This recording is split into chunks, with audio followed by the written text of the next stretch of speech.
El médico dijo que mi sobrina de 11 años tenía quizás 72 horas antes de que su cuerpo se estropeara demasiado para poder salvarlo.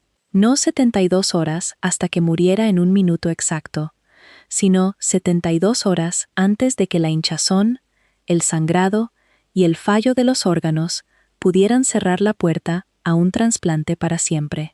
Martina estaba tumbada detrás del cristal, con una mascarilla de ventilación cubriéndole la cara y un tono amarillento en la piel que 2 días antes había sido rosada. Una enfermera le había quitado el maquillaje de estudio de las mejillas, pero un hilito de purpurina plateada seguía pegado junto a su oreja izquierda. Mi hermana Sara se quedó mirando esa purpurina más rato del que miró a su propia hija.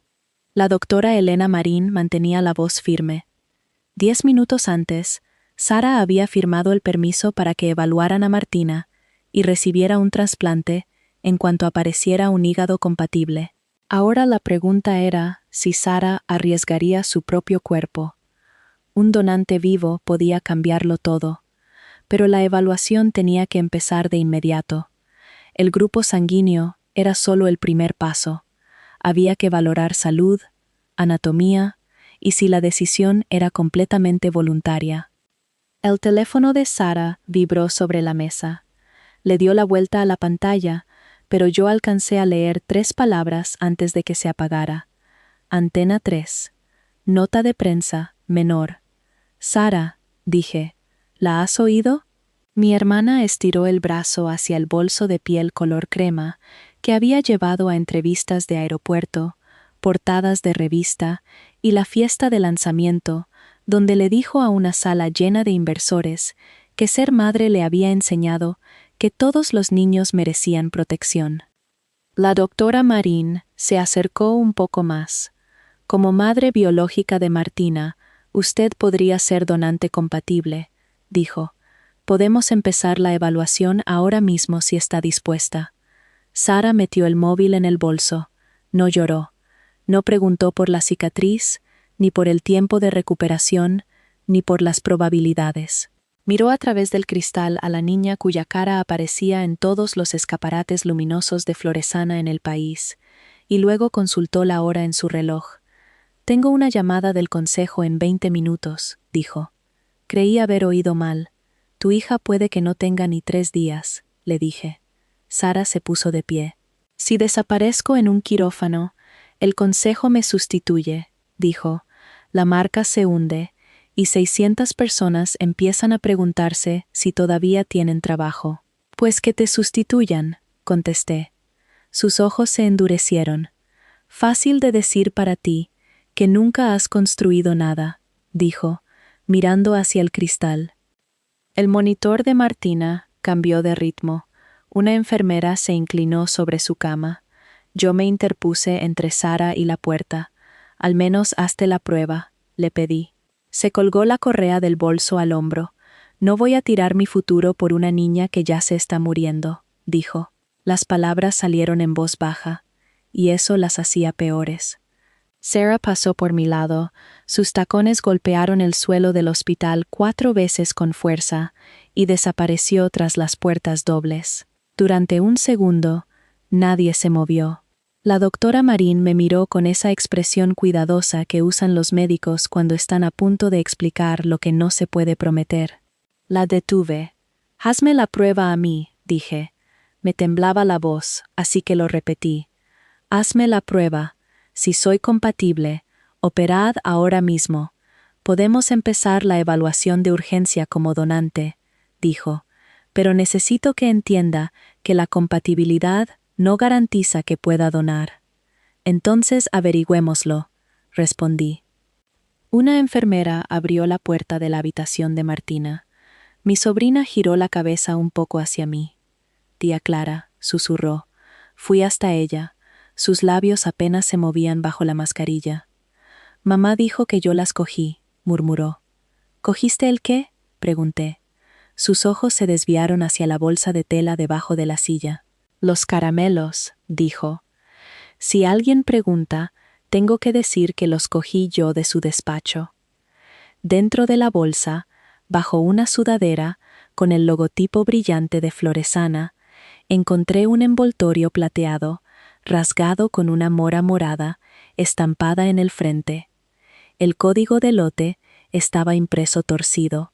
3 días después, mientras Martina y yo yacíamos en habitaciones de recuperación separadas, compartiendo entre las dos un solo hígado en funcionamiento, Sara se sentaba bajo los focos de un plató de televisión y le pedía a la cadena que emitiera el anuncio que demostraría que era una buena madre. Lo emitieron. Después emitieron los 8 segundos que ella había ordenado recortar antes de que terminara el reportaje. El Consejo de Administración de Floresana ya la había suspendido. Sus mayores distribuidores habían retirado el producto de los lineales, y el futuro que había elegido por encima de su hija se estaba derrumbando en directo, delante de todo el país. Antes de contarte cómo sobrevivieron esos 8 segundos, espero que estés teniendo un buen día. Quédate conmigo y por favor suscríbete a este canal para no perderte el resto de la historia de Martina. Pero eso vino después. En aquel momento, lo único en lo que confiaba era en el código torcido bajo mi pulgar y en el miedo en los ojos de mi sobrina. Le entregué el envoltorio a la doctora Marín. Una enfermera lo fotografió, lo selló en una bolsa de pruebas transparente y firmó sobre el precinto: «Esto se queda con el equipo de tratamiento». «Necesitamos saber qué tragó», dijo la doctora Marín, mirando la ficha. El nombre de Daniel Aguirre aparecía bajo la palabra fallecido, 2021, desde que el cáncer se llevó al padre legal de Martina. Sara había sido la única con autoridad para tomar decisiones médicas. Había firmado el consentimiento del trasplante antes de marcharse, así que la evaluación de Martina podía continuar. «¿Qué reportó Sara?», pregunté. «Un antigripal de venta libre y una muestra de Floresana», dijo la doctora Marín. Su empresa envió una ficha de ingredientes que enumeraba extracto de mora, jengibre, flor de saúco y aromas. Nada de eso explica este patrón. Las palabras «este patrón» me apretaron el estómago. Un técnico me extrajo 6 tubos de sangre. El frío se extendió por mis dedos mientras yo miraba el techo. El resultado rápido mostró que era lo bastante compatible para continuar, pero coincidir en grupo sanguíneo era solo la primera puerta. Todavía había que valorar anatomía hepática, infecciones, corazón, pulmones y estado mental. Marisol Vega, la asesora de donación en vida, me recibió a solas. «Puede parar en cualquier momento», dijo.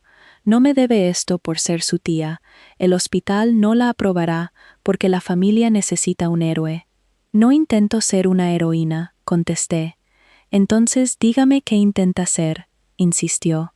Miré por la ventanita estrecha hacia la cama de Martina. «Mantenerla viva el tiempo suficiente para que crezca y decida quién quiere ser», dije. Marisol tomó nota antes de hablar de nuevo. «Eso es una razón», dijo. «Todavía no es el alta». Rosa Álvarez, la trabajadora social del hospital, documentó la marcha de Sara, el susurro de Martina y el vacío en la historia de exposición. El consentimiento previo de Sara mantenía el tratamiento en marcha, pero Rosa dijo que ocultar un posible tóxico mientras los órganos de una niña fallaban no era un simple desacuerdo familiar. Martina abrió los ojos otra vez mientras una enfermera le ajustaba la vía del brazo. «Tía Clara, ¿va a perder mamá la empresa por mi culpa?», preguntó. La pregunta dolió más que la aguja. «Tu trabajo es quedarte aquí», le dije. «Los adultos somos responsables de todo lo que pasa fuera de esta habitación». Años atrás, cuando Floresana era todavía mesas plegables y etiquetas escritas a mano, Sara me pidió que revisara sus afirmaciones publicitarias. Rodeé con un círculo la frase «clínicamente seguro y probado para niños» y pedí los estudios que lo respaldaran. Ella se rió delante de nuestros padres y dijo que yo siempre buscaba qué podía salir mal. Durante años me pregunté si mi cautela era solo miedo disfrazado de sensatez. El móvil me vibró antes de que pudiera seguir con ese recuerdo. Floresana había emitido un comunicado público. Decía que Martina había enfermado tras tomar un producto de prueba sin autorización, sacado de un despacho restringido. La empresa expresaba preocupación por su recuperación, mientras insistía en que el producto nunca había sido aprobado para uso infantil. Lo leí 2 veces. Sara no solo había abandonado a su hija, había preparado la acusación antes incluso de que los médicos supieran que la había envenenado. Cerca del mediodía, el toxicólogo nos dijo que las pruebas de Martina y el fallo hepático rápido eran compatibles con una exposición grave a paracetamol. Se había enviado una prueba especializada de confirmación, pero tardaría. ¿Paracetamol?, pregunté.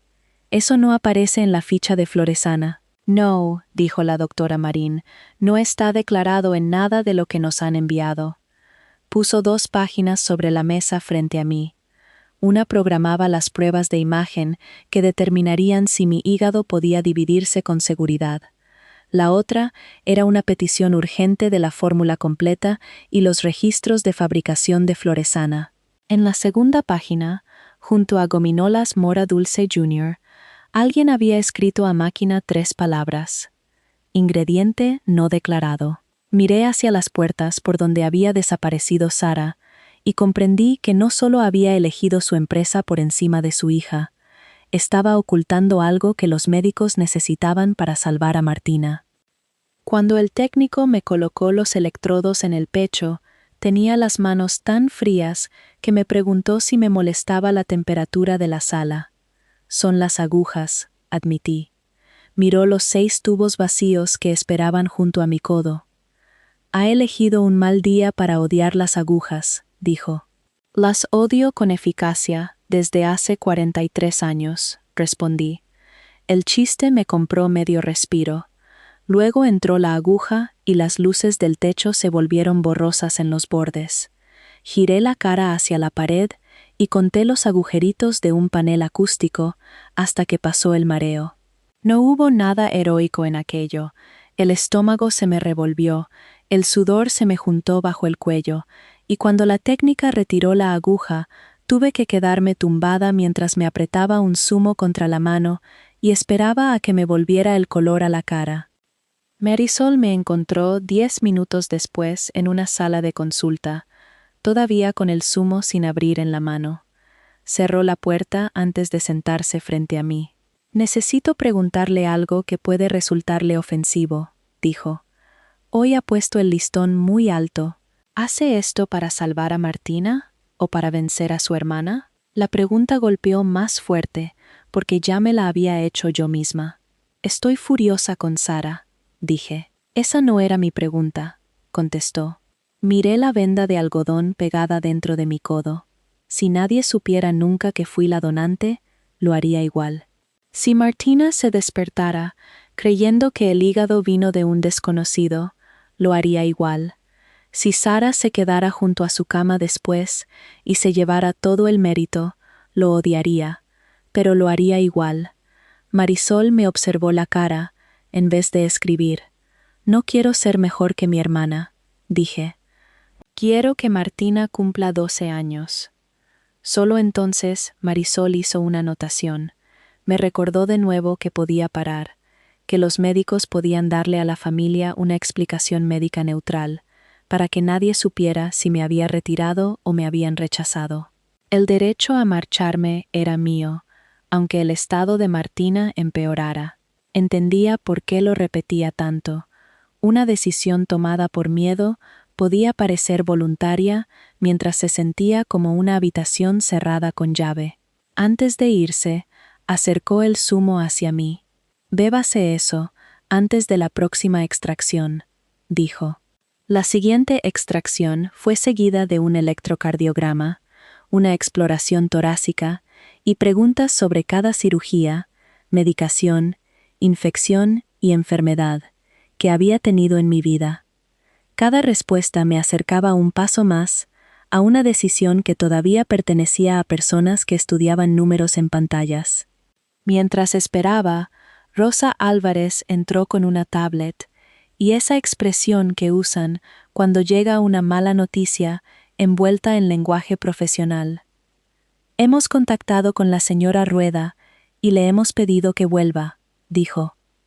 El equipo de trasplantes necesita varias firmas adicionales y un historial completo de exposición. ¿Va a venir?, pregunté.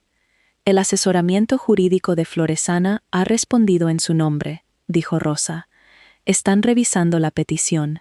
El hígado de Martina está fallando y ellos están revisando si contarles a los médicos qué tragó. Rosa no suavizó nada de aquello.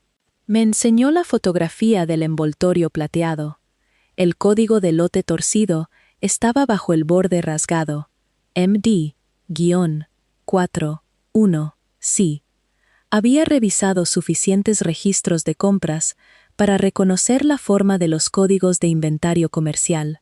Los productos de venta al público de Floresana usaban un código de familia de 2 letras, una fecha de producción de 6 dígitos y un sufijo de planta. Este no tenía ese formato, dije. ¿Está segura?, preguntó.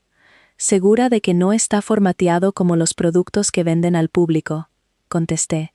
Aquello no probaba qué había dentro, solo que el envoltorio venía de algún sitio que Floresana no quería que sus clientes vieran. Hubo un tiempo en que Floresana no tenía clientes.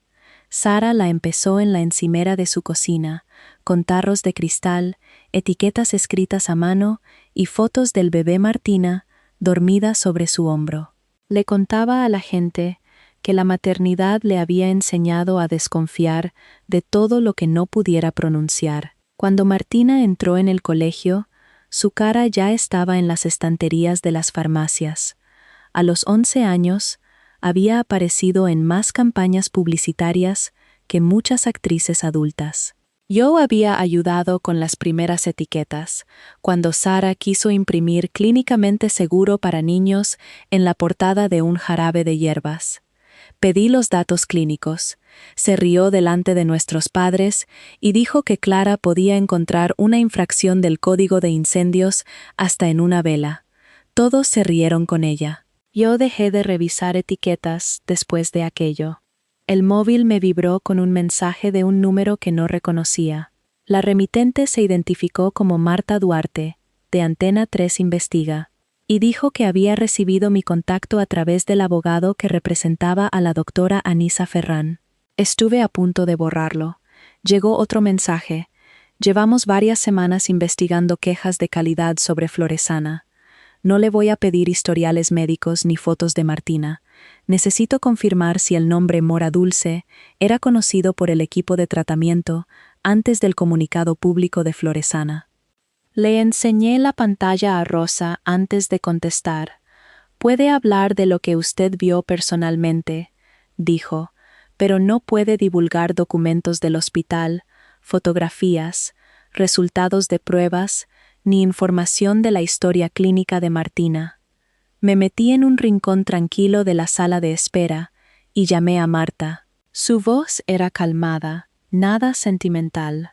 No me pidió que describiera el estado de Martina, ni una frase dramática sobre la marcha de Sara. ¿Vio usted personalmente un envase con el nombre Mora Dulce?, preguntó. Sí. ¿Se entregó al equipo clínico? Se lo di a la doctora Marín. El hospital lo custodió. ¿Le dije yo el nombre del producto antes de que usted lo confirmara? Sí. Hubo una pausa breve. Oí un teclado.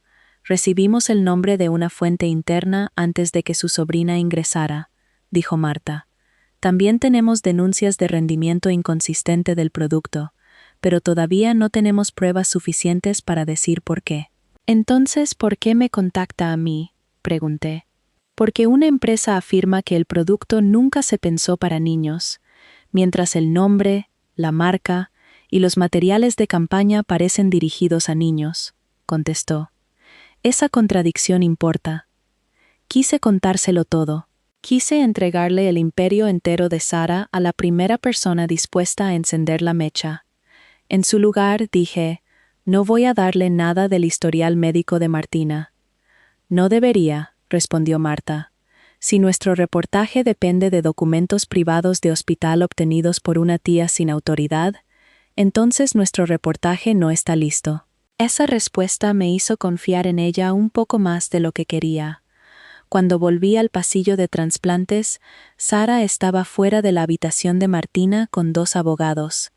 Se había cambiado de chaqueta, llevaba el pelo alisado y un corrector fresco tapaba las ojeras. No miró ni una vez a través del cristal. Uno de los abogados habló primero. Veníamos a recuperar propiedad de Floresana, que se incluyó por error entre las pertenencias de la paciente. Se refiere al envoltorio, dije. Nos referimos a todo el material de marca, prototipos, prendas y envases. Las pertenencias de la paciente se quedan con el hospital y su familia autorizada. Los objetos relevantes para el tratamiento no se entregan a ninguna corporación. La mirada de Sara se posó en la bolsa de tela bajo la mesa de Rosa. Esa bolsa salió de mi estudio, dijo. Pertenece a tu hija, contesté. No tienes ni idea de qué pertenece a quién, dijo, bajando la voz porque pasaban enfermeras. Te has pasado la vida entera esperando a que yo fracasara. Ahora usas la enfermedad de mi hija para sentirte importante. Mi cuerpo todavía temblaba por la extracción de sangre, pero mi voz no. Intento ser útil médicamente, dije. Tú intentas ser legalmente intocable. Uno de los abogados se adelantó. Sara levantó una mano para detenerlo. Su control le importaba más que la discusión. Se inclinó hacia mí. Ten cuidado en quién confías, dijo.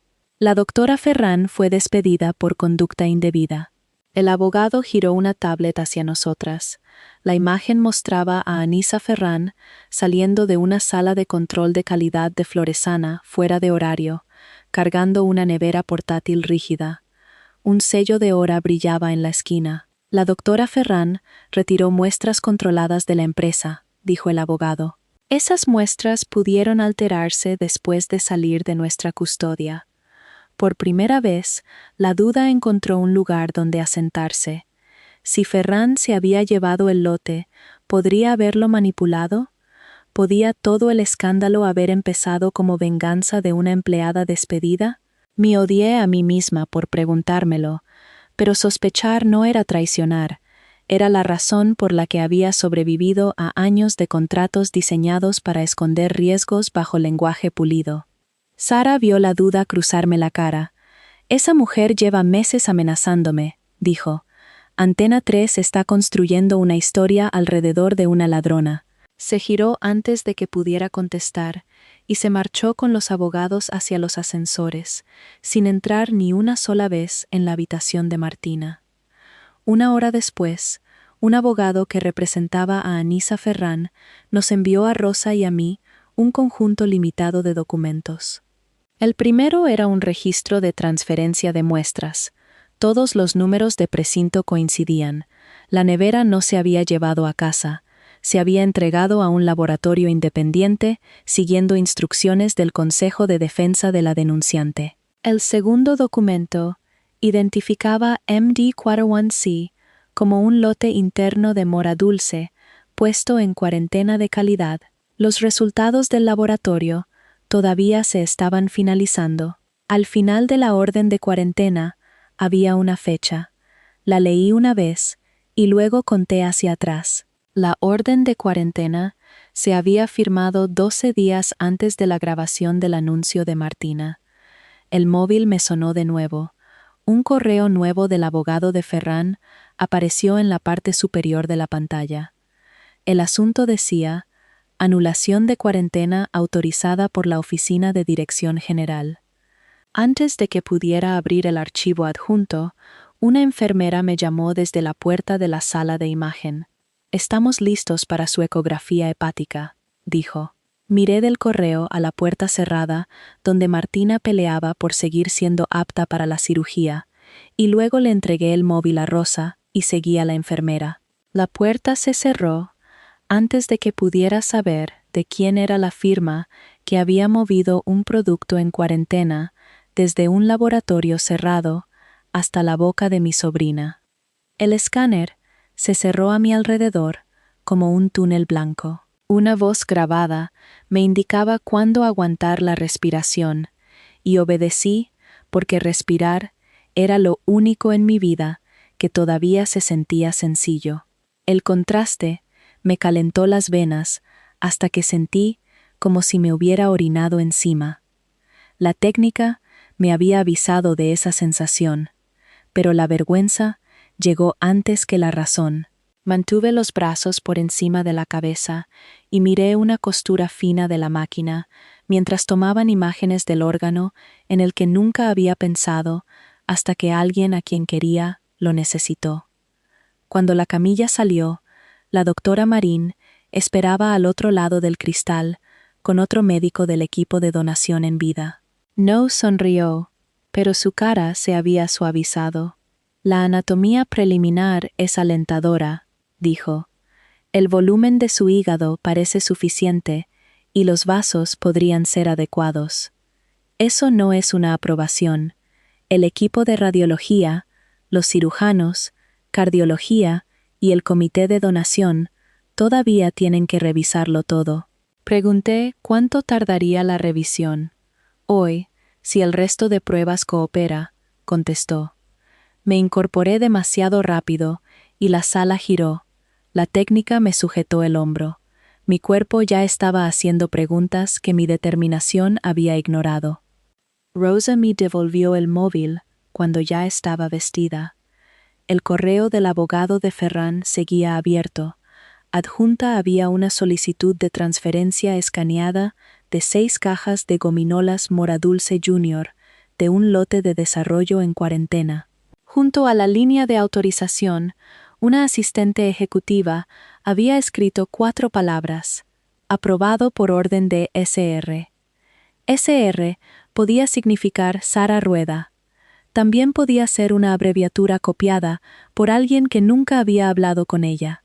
Años de trabajo en cumplimiento normativo me habían enseñado la diferencia entre algo sospechoso y algo probado. Necesitamos el registro original, le dije a Rosa, los metadatos, la asistente que lo introdujo y qué instrucción recibió. Esta página apunta hacia algo, pero no termina el camino. Rosa asintió. Conservaré el correo con las notas del hospital, pero las pruebas corporativas son cosa de los abogados y los investigadores, no del historial de Martina, salvo que afecten al tratamiento. Ese límite importaba. Yo no iba a salvar a Martina convirtiendo su habitación en un juzgado. Un televisor montado sobre la sala de espera familiar parpadeó con las redes sociales de Floresana. Sara apareció contra una pared de tono crema, vestida de azul suave, sin la chaqueta que había llevado al hospital, con un maquillaje contenido, lo justo para sugerir agotamiento sin dejar de parecer preparada. Nuestra familia atraviesa una crisis médica privada, dijo. Mi atención está puesta en la recuperación de mi hija y en los cientos de empleados de Floresana que sirven a familias cada día. Pedimos al público que no difunda especulaciones promovidas por antiguos empleados con rencores personales. Nunca dijo que había abandonado el hospital. Nunca dijo que los médicos le habían pedido que se sometiera a evaluación. Nunca dijo que Martina había susurrado una confesión preparada antes de apenas poder mantener los ojos abiertos. Sara siempre había entendido que la mentira más limpia era un encuadre con las partes incómodas recortadas. Cuando volví a la habitación de Martina, estaba lo bastante despierta para seguirme con la mirada. El amarillo de su piel se veía más profundo bajo las luces fluorescentes. Acerqué la silla, pero no toqué la bolsa de tela ni mencioné Antena 3. ¿Te acuerdas de la grabación de Moradulce? Pregunté. Asintió una vez. ¿Comiste algo durante la grabación? Las gominolas, dijo con voz áspera. Querían que masticara y sonriera. ¿Eran gominolas de verdad o de atrezzo? De verdad. Las falsas no brillaban tanto. Mantuve la cara quieta aunque algo frío se movió por mi pecho. ¿Cuántas comiste?, frunció el ceño. No lo sé. Lo repetimos muchas veces. Está bien, no tienes que adivinarlo. Cerró los ojos y luego los volvió a abrir. Le dije a mamá que sabían amargas, dijo. La otra caja sabía a moras. Le pregunté qué había dicho Sara, y los dedos de Martina se movieron débilmente contra la manta. Dijo que la cámara hace que todo se sienta distinto. Esperé en vez de llenar el silencio. Después de un momento, susurró.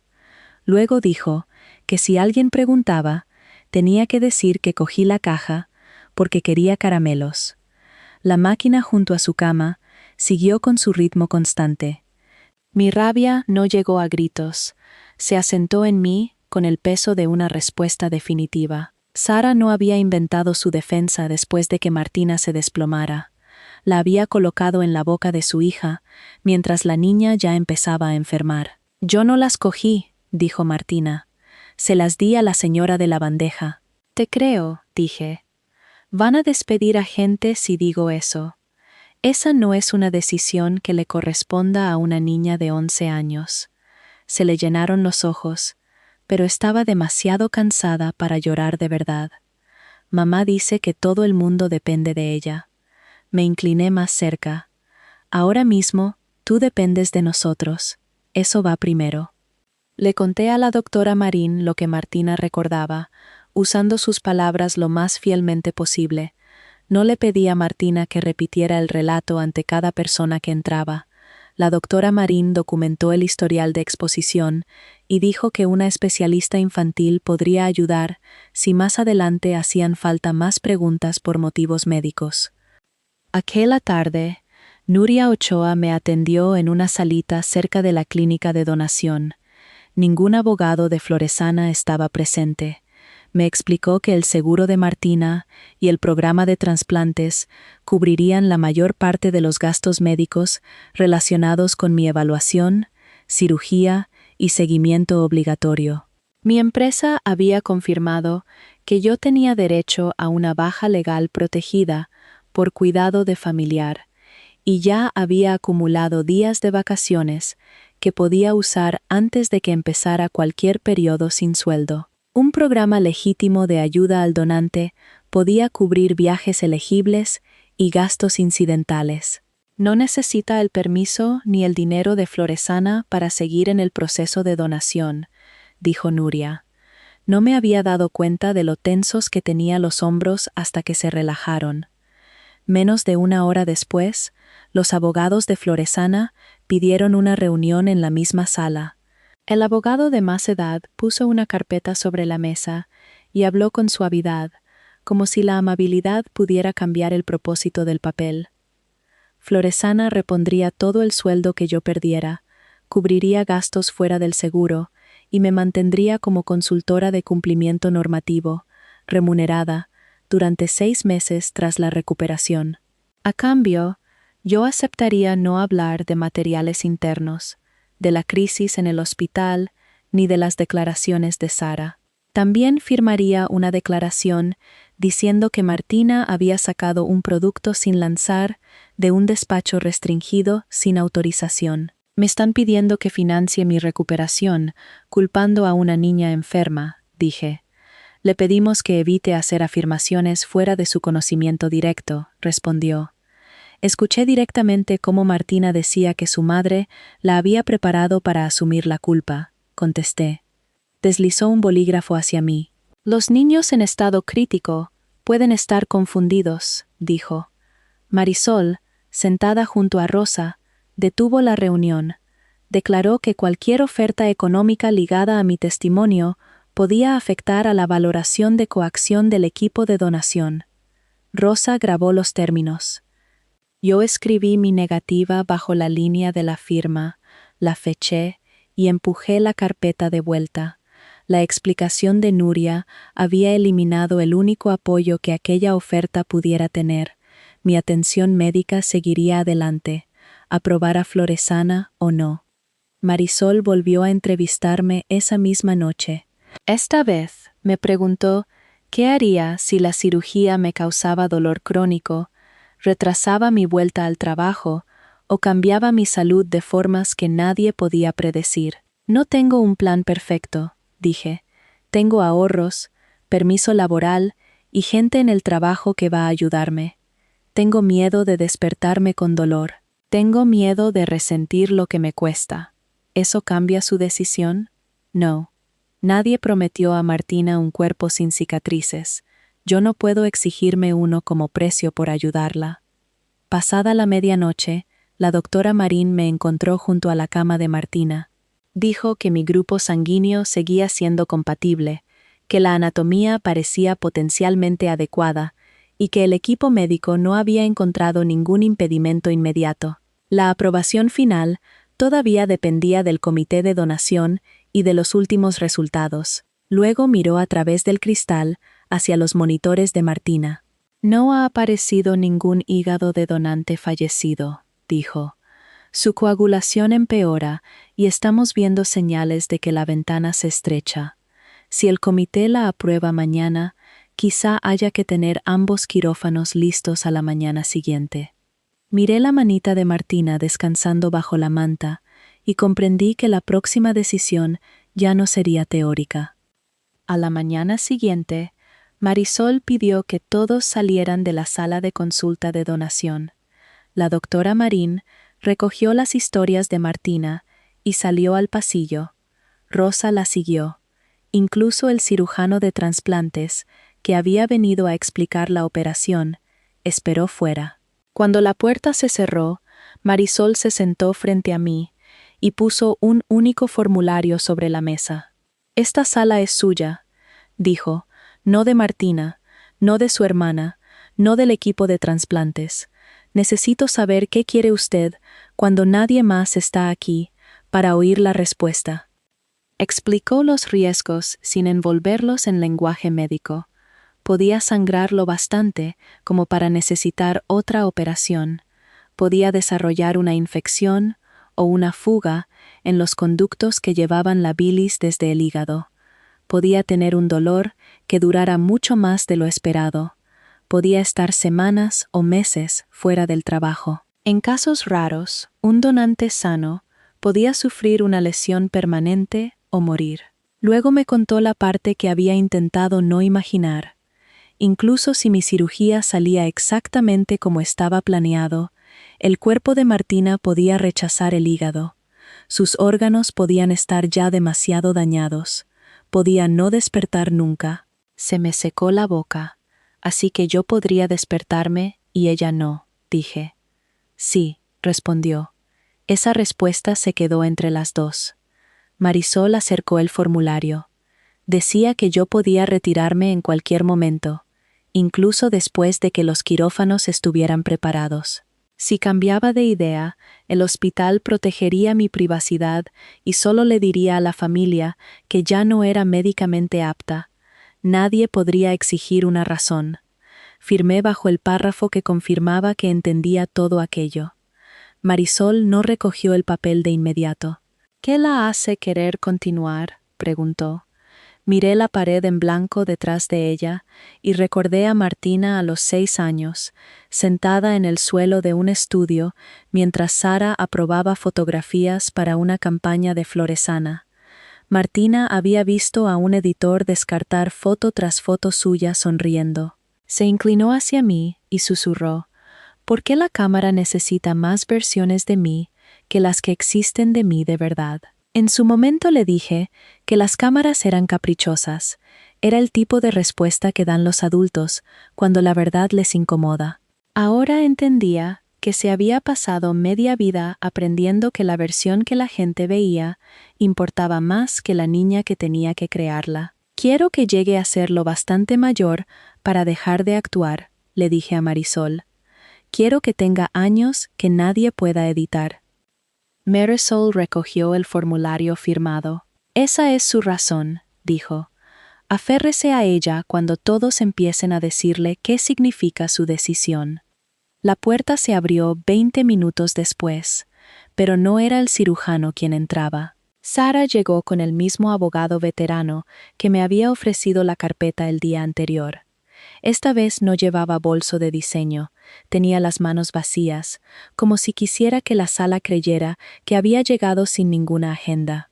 Marisol se quedó a mi lado. Sara puso una nueva propuesta sobre la mesa. Floresana repondría cada euro de ingresos que yo perdiera mientras usara mi permiso legal. Tras mi recuperación, la empresa me daría un contrato de consultoría de 6 meses, al doble de mi sueldo actual. Un fondo benéfico con el nombre de Martina apoyaría a familias de niños a la espera de trasplante. Durante un segundo peligroso, la oferta pareció casi generosa. Luego llegué a las últimas páginas. Yo aceptaría que Martina había cogido un producto sin lanzar, sin permiso. No haría declaraciones públicas sobre Sara, Floresana, la crisis del hospital, ni ningún material que hubiera visto. Dejaría de comunicarme con periodistas y entregaría copias de todos los registros corporativos que me hubieran enviado. El programa de trasplantes ya me explicó mis opciones económicas, dije. Mi cirugía no depende de Floresana. Esto no es una cuestión de dependencia, respondió Sara. Es proteger tu futuro. ¿Quieres decir controlarme?, contesté, después de no haber podido controlar lo que Martina les contó a los médicos. El abogado se inclinó hacia adelante. La declaración solo le pide que exprese lo que puede verificar personalmente. Puedo verificar personalmente que Martina dijo que su madre le pidió que asumiera la culpa, dije. La expresión de Sara se tensó. Estaba medicada y confundida, dijo. Dijo lo mismo antes de que empezara la medicación más fuerte, respondí. Siempre has preferido la peor interpretación de mí, dijo. Cerré la propuesta. Esto no es una interpretación, es una condición impresa junto a una cantidad de dinero. Sara miró a Marisol, quizá esperando que se marchara y nos dejara solas. Marisol no se movió. El fondo podría ayudar a cientos de niños, dijo Sara. Estás dispuesta a destruirlo porque necesitas que todos te vean como la que salvó a Martina. La acusación tocó un lugar antiguo en mí. Durante años, Sara había descrito cada objeción mía como envidia. Si cuestionaba una afirmación, quería su empresa. Si protegía a Martina de una grabación demasiado larga, quería a su hija.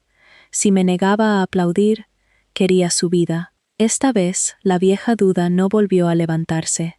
No quiero tu posición, dije. Quiero que tu hija tenga un futuro que tú te negaste a arriesgar por ella. La sala se quedó completamente quieta. La cara de Sara cambió antes de que consiguiera recomponerla. ¿Crees que una operación te convierte en su madre?, preguntó. No, la convierte en su donante, contesté. Eres tú la que sigue confundiendo cuidar con poseer. Recogió la propuesta de mis manos y se levantó. El abogado la siguió. Pero Sara se detuvo en la puerta. Si Floresana se hunde, Martina sabrá que tú ayudaste a hundirla, dijo. No, respondí. Sabrá la verdad. Después de que se marcharan, Marisol añadió la reunión a su informe. La oferta revisada y mi negativa pasaron a formar parte de la valoración del comité de donación, no porque negarme me hiciera moralmente superior, sino porque el comité necesitaba pruebas de que el dinero no había comprado mi consentimiento. El móvil me sonó mientras esperaba la revisión final.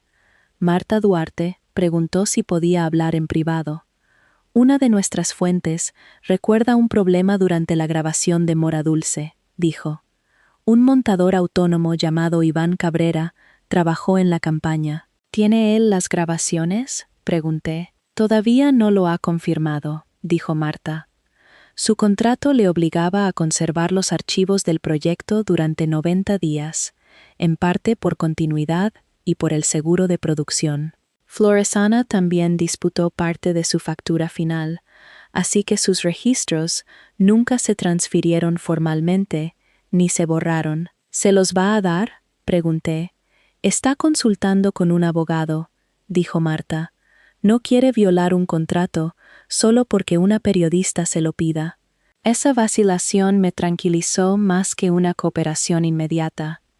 Iván no estaba entregando grabaciones privadas por venganza. Estaba comprobando si podía conservarlas y verificarlas sin destruir su valor como prueba. ¿Qué recuerda?, pregunté. Una niña se puso mal durante varias tomas repetidas, dijo Marta. Recuerda que alguien preguntó si había que parar la grabación. ¿Quién contestó? No lo dirá hasta que los archivos originales estén autenticados. Marta no prometió nada más. Solo dijo que Antena 3 había enviado a Floresana una nueva petición de comentarios y que seguían con su verificación independiente. El comité de donación me convocó. 6 personas se sentaron alrededor de una mesa de reuniones. Habían revisado mis escáneres, análisis de sangre, pruebas cardíacas, valoración psicológica, plan económico y entrevistas. El cirujano me mostró una imagen sencilla de mi hígado y trazó la sección que pensaban extraer. El tamaño del injerto proyectado debería ser adecuado para el cuerpo de Martina, dijo. Su volumen hepático restante también está dentro de un rango aceptable. Esperé la matización. Llegó de la doctora Marín. Está aprobada como donante vivo, dijo, pero el estado de Martina empeora. Esperar aumenta la posibilidad de que se vuelva demasiado inestable para la cirugía. Al día siguiente, un coordinador puso el calendario quirúrgico frente a mí. En la parte superior había 2 quirófanos, 2 equipos y 2 horas de inicio separadas por menos de 1 hora. Entre las 2 salas, alguien había dibujado una flecha mostrando el trayecto que recorrería el segmento de hígado donado. Había pasado años oyendo describir el sacrificio como amor, valentía y familia. En aquella página era una línea entre 2 quirófanos. Firmé junto a mi nombre y observé al coordinador rodear con un círculo la hora en que me extraerían parte del hígado y lo llevarían dentro del cuerpo de Martina. La noche antes de la operación, las enfermeras trasladaron a Martina a una habitación más tranquila, al final del pasillo pediátrico de trasplantes. Las luces eran más tenues allí y las máquinas parecían menos agresivas, aunque yo sabía que era solo porque alguien había bajado el volumen. Me habían pedido que descansara en la unidad de donantes, pero la doctora Marín me dejó 20 minutos con Martina antes de que ambos equipos empezaran sus preparativos finales. Una enfermera me ayudó a sentarme en la silla junto a su cama porque me temblaban las piernas desde que entré. Martina me observó acomodarme bajo la manta fina del hospital que me habían puesto sobre los hombros. ¿Tienes frío?, preguntó. Un poco. Siempre dices que los hospitales son demasiado calurosos. He cambiado mi postura oficial, dijo, y su boca se curvó un poco, el primer rastro de sonrisa que le veía desde que llegó. Se movió bajo la manta y de inmediato hizo una mueca. La espalda de la bata se le había retorcido debajo. Estas batas las diseñó alguien que nunca tuvo que guardar un secreto detrás. Susurró. Me reí antes de poder contenerme. El sonido se sintió extraño en aquella habitación, pero no fuera de lugar. Lo incluiré en mi queja formal, dije. Que hagan pantalones enfadados, con bolsillos, exigió. La sonrisa de Martina desapareció tan rápido como había llegado. Sus ojos se movieron hacia la vía en mi brazo, luego hacia la pulsera identificativa en mi muñeca. «Tía Clara, ¿te puedes morir?», preguntó. La pregunta no tenía adorno alrededor. Los niños rara vez malgastaban palabras cuando los adultos ya los habían asustado suficiente. Le cogí la mano con cuidado. Los médicos creen que estaré a salvo, pero a salvo no significa que nada pueda salir mal, dije. Sus dedos apretaron los míos. Me dijeron que el hígado te vuelve a crecer. Debería. ¿Y si no? Entonces los médicos cuidarán de mí. ¿Y si no pueden? Quise prometerle que despertaría, que entraría en su habitación y me quejaría de la comida. Quise construir un futuro tan seguro que ella pudiera descansar dentro de él. En cambio, Le dije la verdad. Hay riesgos. Podría sangrar, podría infectarme. La recuperación podría ser más dura de lo que esperamos. Los médicos creen que esos riesgos son lo bastante bajos para aprobarme, pero no son cero. Martina giró la cara hacia la ventana. No quiero que lo hagas, dijo. Las palabras dolieron, pero no me sorprendieron. Se había pasado años aprendiendo que todo lo que le daban venía con una cámara, un contrato o una expectativa. Si te haces daño por mi culpa, tendré que pensarlo para siempre. No lo estás haciendo tú, dije. Yo lo elijo. No me lo estás quitando. Pero no necesitarías cirugía si yo no estuviera enferma. Es verdad, respondí, pero eso no hace que la decisión sea tuya. Le tembló el labio inferior. Mamá dice que la gente depende de Floresana. Si la empresa cierra, cientos de familias me odiarán. Sentí que subía la rabia, pero me negué a traer a Sara a esa habitación como otra amenaza más que Martina tuviera que sobrevivir. Los empleados dependen de que los adultos tomen decisiones seguras, dije. Los inversores dependen de que los adultos digan la verdad. Los clientes dependen de que los adultos no vendan algo peligroso. Ninguna de esas responsabilidades te pertenece a ti. Pero si cuento lo que pasó, todo se puede derrumbar. Una empresa sana no se derrumba porque una niña de 11 años diga la verdad. Si Floresana cae, será porque los adultos la construyeron sobre algo que no podía sostenerse. Se quedó mirando nuestras manos entrelazadas. No robé las gominolas, dijo. Lo sé. Pensé que si decía lo que mamá me pidió, quizá volvería. Eso fue lo más cerca que estuvo Martina de llorar. Su cara no llegó a desmoronarse, solo parpadeó demasiado despacio, como si pudiera retener las lágrimas por el simple hecho de no moverse. Me acerqué lo bastante para que sintiera mi aliento en el pelo. Nunca tienes que acusarte a ti misma para ganarte que alguien vuelva, le dije. Un golpe en la puerta nos interrumpió. Rosa entró con una tablet contra el pecho y una expresión que me dijo que Sara había encontrado otra manera de llegar a la habitación sin entrar en ella. Ha enviado una petición a través de su equipo de comunicación, dijo Rosa. Quieren una fotografía de Sara sujetando la mano de Martina antes de la cirugía. La nota de prensa propuesta dice que la familia está unida y centrada en la curación. Los dedos de Martina se quedaron quietos dentro de los míos. ¿Va a venir?, preguntó. Rosa contestó con suavidad. Pidió que se admitiera a un fotógrafo. No pidió venir en privado. Miré la tablet. La petición incluía preferencias de iluminación, ángulos aprobados e instrucciones para que ningún equipo médico apareciera de forma destacada en el encuadre. No, dije. Rosa asintió. El hospital ya lo ha rechazado. Martina no está médicamente estable para una sesión mediática y no se permitirá ninguna fotografía comercial ni de relaciones públicas. Martina giró la cara hacia la pared. Le pregunté a Rosa dónde estaba Sara. Está reunida con el Consejo de Floresana y sus asesores de comunicación, contestó. La respuesta cayó con menos fuerza de la que habría tenido el día anterior. La ausencia de Sara ya no era una sorpresa, se había convertido en una decisión que seguía tomando. Después de que Rosa se fuera, Martina preguntó si su madre sabía que la operación era por la mañana. Lo sabe, dije. ¿Dijo algo? No pude contarle que la última comunicación de Sara había tenido que ver con ángulos de cámara. Sabe que los médicos están haciendo todo lo posible, dije. Martina no cuestionó la respuesta, pero pude ver que había notado la parte que me había dejado fuera. La doctora Marín llegó con el cirujano de trasplantes y Marisol poco antes de medianoche. Nos explicaron el final con sencillez.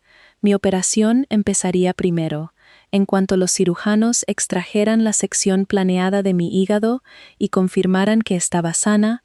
Otro equipo la llevaría directamente al quirófano de Martina. Los dos procedimientos se solaparían. Si los cirujanos encontraban algo inesperado dentro de mí, podían detenerse. Si os detenéis con la tuya, ¿qué pasa con la mía?, preguntó Martina. La doctora Marín le contestó directamente: seguimos apoyándote mientras buscamos otra opción. No tomamos parte del hígado de Clara, a menos que creamos que puede trasplantarse con seguridad. No hubo lenguaje heroico. Solo 2 equipos, 2 salas, sangre en reserva y un plan diseñado alrededor de todo lo que pudiera salir mal. Marisol me preguntó una última vez si quería continuar. Miré a Martina. Sí. Puso el formulario de consentimiento en la mesa con ruedas. Leí cada página, aunque ya había escuchado los mismos riesgos 2 veces. Mi firma se veía temblorosa al final, pero era mía.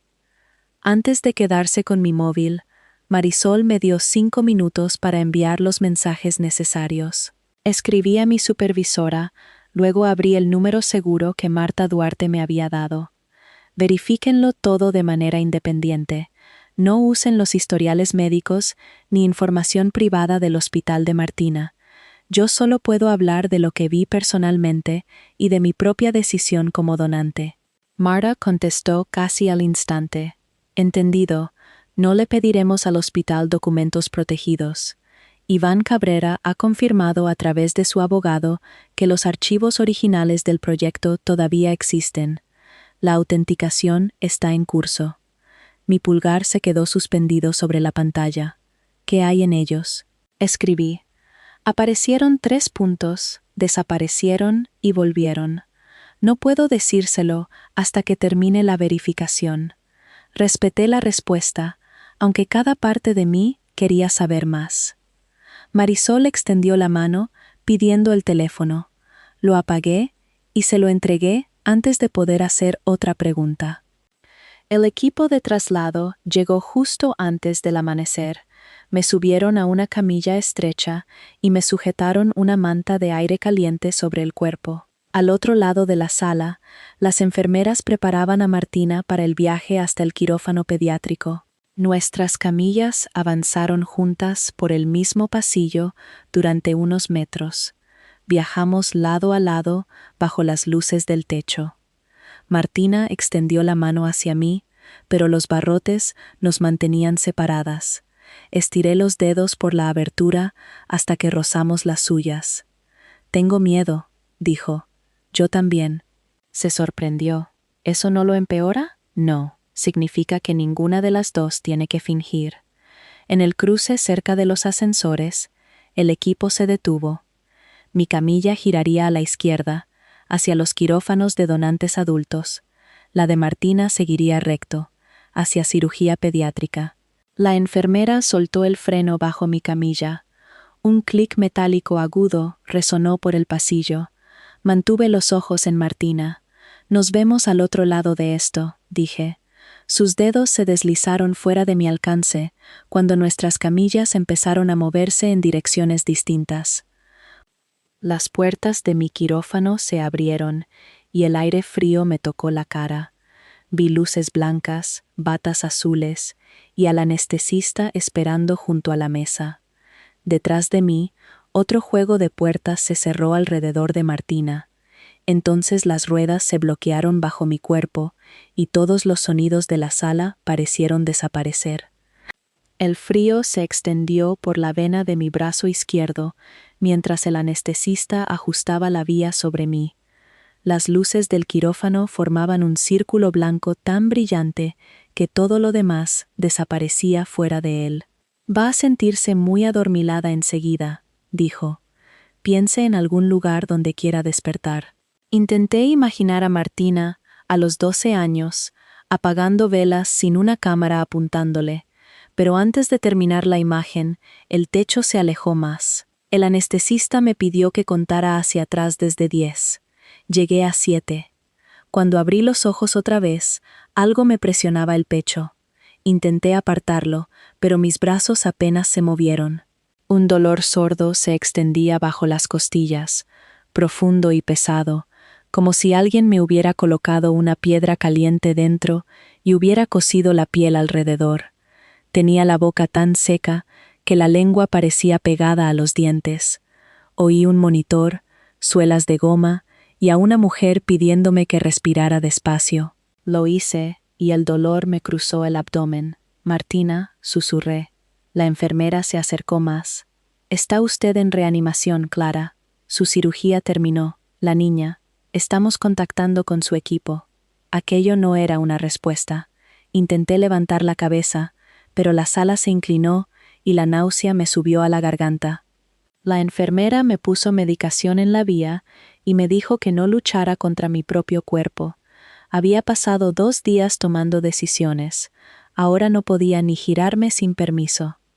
La doctora Marín apareció junto a la cama algún tiempo después. No habría podido decir si habían pasado 10 minutos o 1 hora. Se había quitado el gorro quirúrgico, pero una línea roja le cruzaba la frente donde había estado apretado contra la piel. «El injerto se ha trasplantado», dijo. «El flujo sanguíneo está establecido y el primer indicio de laboratorio sugiere que ya está empezando a funcionar». Cerré los ojos. «¿Está viva?», pregunté. «Sí». La palabra me llegó antes que el resto de la explicación. Martina seguía en cuidados intensivos pediátricos. Su coagulación, función cerebral, riñones y circulación se vigilarían constantemente. Las próximas 24 a 48 horas todavía eran peligrosas. Un hígado empezando a funcionar no borraba el daño que ya se había producido. Entendí lo suficiente para tener miedo y no lo bastante para hacer preguntas útiles. ¿Se ha despertado? Todavía no. Sigue sedada. Intenté incorporarme y el dolor me atravesó el abdomen con tanta fuerza que el sonido que salió de mi boca no se sintió humano. La enfermera me bajó y me sostuvo la incisión con una almohada doblada. La doctora Marín esperó a que mi respiración se calmara. «No puede ir a su habitación hoy», dijo. «Su cuerpo acaba de pasar por cirugía mayor. Necesito verla. Necesita seguir consciente el tiempo suficiente para recuperarse». Su tono era firme, pero no cruel. No nos había prometido a ninguna de las dos una mañana fácil, solo había olvidado que la promesa también me incluía a mí. Marisol llegó después de que yo hubiera conseguido tomar 2 trozos de hielo sin vomitar. Se colocó donde pudiera verla sin girar la cabeza. «Ha completado la parte que solo usted podía completar», dijo. «Ahora se le permite dejar de controlar el resto». «No lo estaba controlando muy bien», contesté. «Eso nunca ha detenido a nadie de intentarlo», respondió. Me contó que Iván Cabrera había transferido copias autenticadas de los archivos originales de la campaña Mora Dulce a su abogado y al equipo legal de Antena 3. No las había subido a redes sociales ni las había vendido. Los archivos se habían copiado en un proceso controlado, con los metadatos preservados y el dispositivo de almacenamiento original asegurado. «¿Qué contienen?», pregunté. «Marta todavía no divulga detalles hasta que termine la revisión legal», dijo Marisol. «Incluso a través de la medicación, la frustración me tensó la mandíbula». Marisol lo notó. «Ha confiado en los médicos para llevar parte de su hígado a otra sala sin verlos hacerlo», dijo. «Puede confiar en gente verificada para llevar pruebas sin ponerlas en sus manos». La comparación era injusta porque era cierta. Más tarde, un abogado que ayudaba a Anisa Ferrán llamó a través del despacho de Rosa. Rosa puso el teléfono en altavoz junto a mi cama porque yo no podía sostenerlo con firmeza. El laboratorio independiente había terminado las pruebas sobre las muestras selladas de retención del lote MD41C. Las gominolas contenían paracetamol ausente de la fórmula declarada, y la cantidad variaba de manera drástica de una pieza a otra. Los precintos y números de transferencia coincidían con los registros de calidad de Ferrán, lo que demostraba que las muestras se habían recogido antes de que la despidieran y antes de la grabación del anuncio de Martina. Antena 3 Ya tenía pruebas desde varias direcciones que no dependían del hospital. Las propias fotografías del lote de Floresana coincidían con el código del envoltorio. Los registros de Ferran documentaban la cuarentena. Los registros de envío mostraban cajas del lote MD41C trasladadas desde la planta de pruebas hasta el estudio. El laboratorio independiente confirmaba el ingrediente oculto. Los archivos de Iván mostraban qué había pasado durante la grabación. ¿Y los resultados de Martina? Pregunté. El hospital no los proporciona, me recordó Rosa, y usted tampoco. Antena 3 podía informar de que Floresana había producido y trasladado un lote en cuarentena. Podía informar de los resultados del laboratorio independiente y del contenido de los propios archivos de la empresa.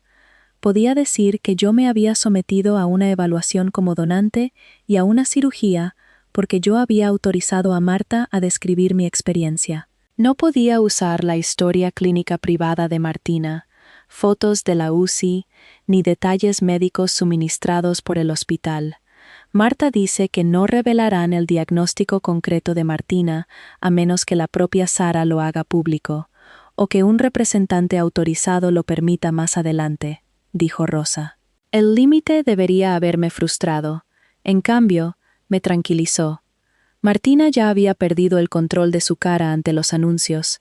No iba a perder el control de su cuerpo ante un nuevo reportaje solo porque la verdad resultara útil. Al caer la tarde, la medicación para el dolor hacía que el tiempo se deshiciera en trozos blandos.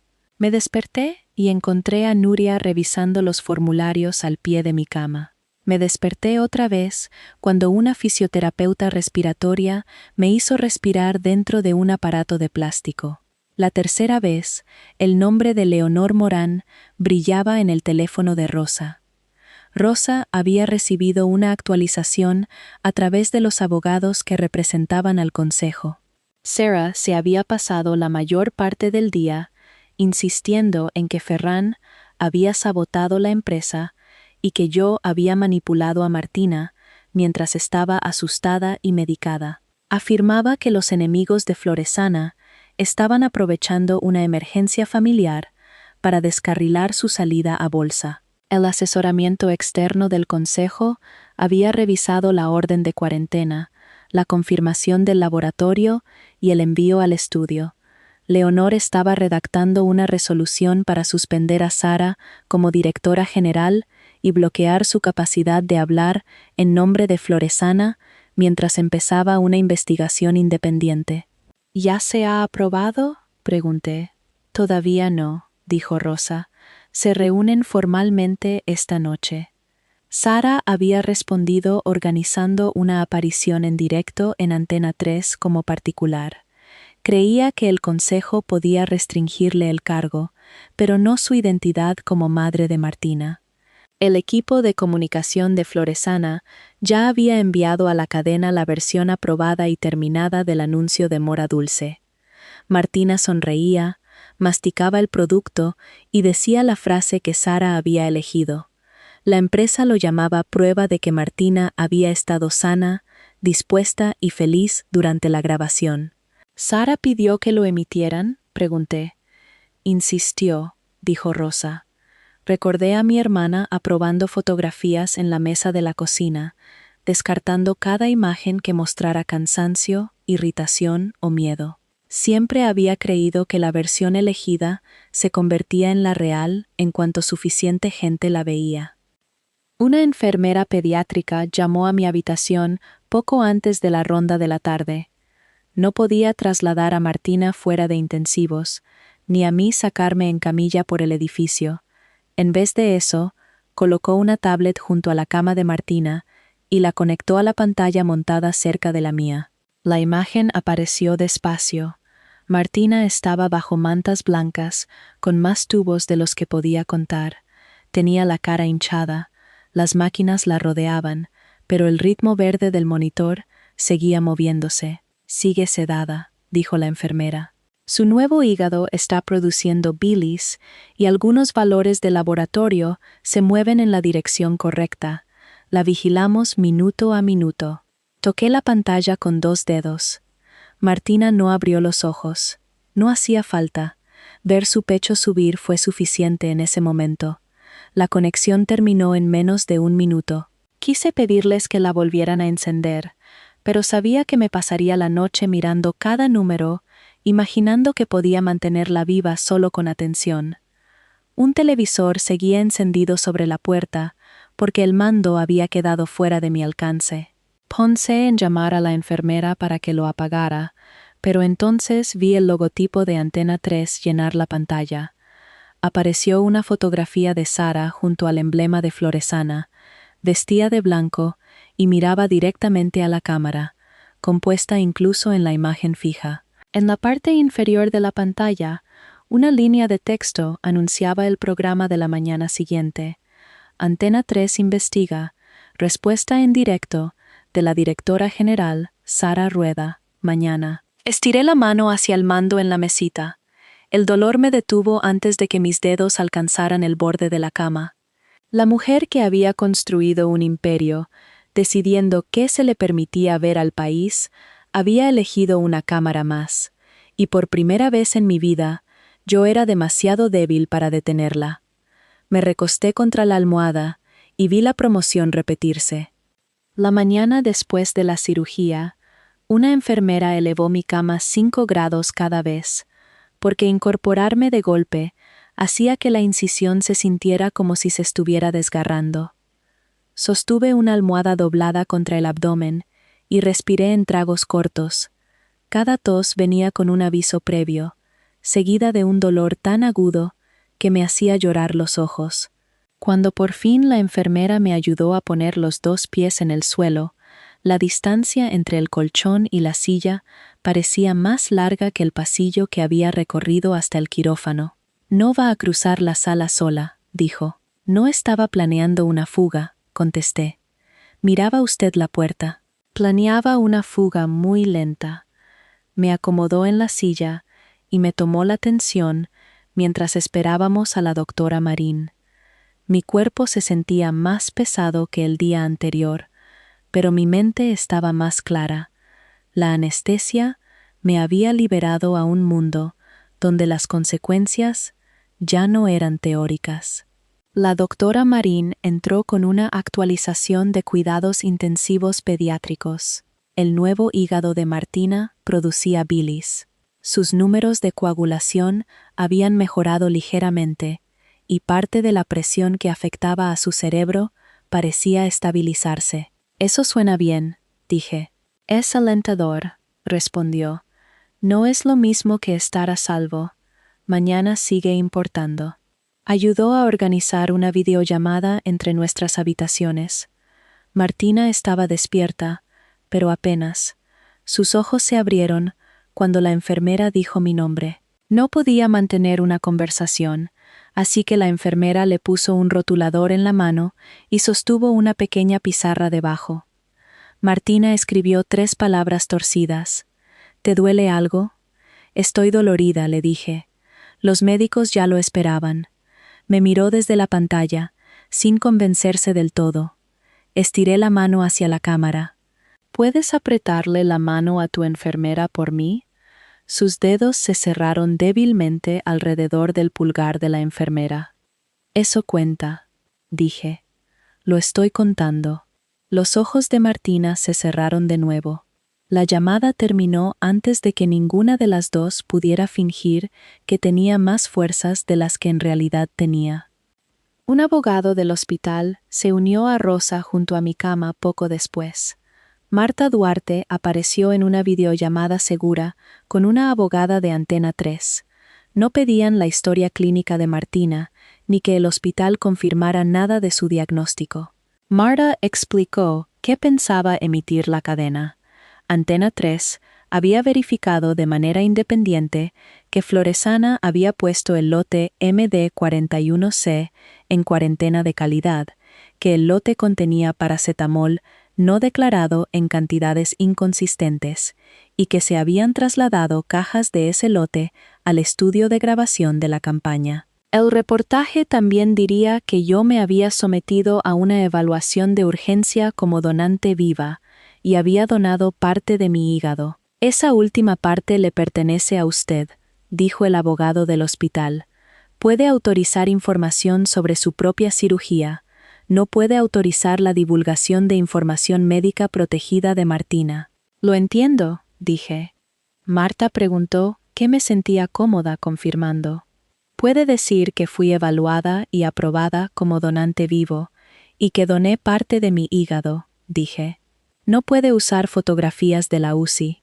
No puede citar el historial de Martina ni describir su estado con mi autorización. Usted no habla por ella. Marta lo aceptó sin negociar. Si Sara divulgaba el diagnóstico de Martina durante la entrevista, Antena 3 podía responder a lo que la propia Sara hubiera puesto en el registro público. Hasta entonces, la cadena no identificaría la crisis médica concreta. La conversación pasó a las grabaciones de Iván Cabrera. Iván se unió a través de su abogado y explicó cómo se había grabado el anuncio de Mora Dulce. La cámara A capturaba la imagen pulida elegida para la campaña, encuadraba a Martina desde los hombros hacia arriba, seguía el guión aprobado y se detenía justo después de su sonrisa final. La cámara B tenía otro propósito, registraba un plano de continuidad más amplio, usado para resolver disputas de montaje y documentar lo que pasaba en el plató, requerido por el seguro de producción. El monitor del director mostraba la cámara A, así que Sara vio el encuadre del anuncio y asumió que la grabación terminaba cuando esa cámara se detenía. La cámara B siguió 8 segundos más. Iván no me describió esos segundos.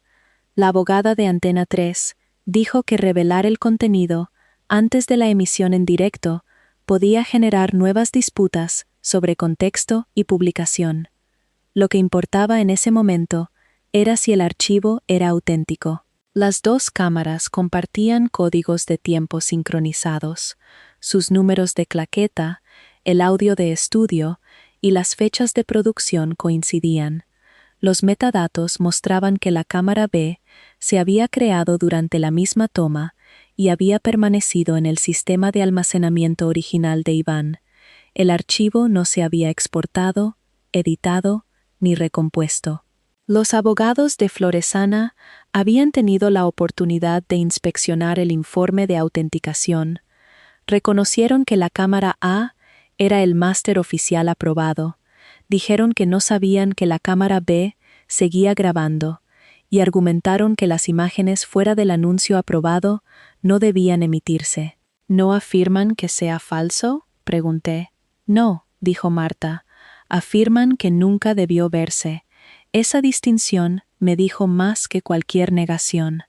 Marta también me explicó la postura que Sara pensaba adoptar.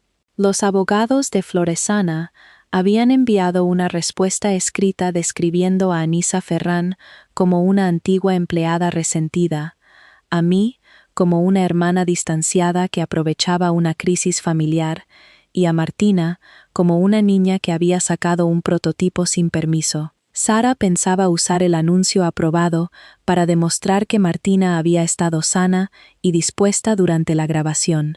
Leonor Morán había enviado un aviso aparte, diciendo que Sara ya no tenía autoridad para hablar por el Consejo de Floresana.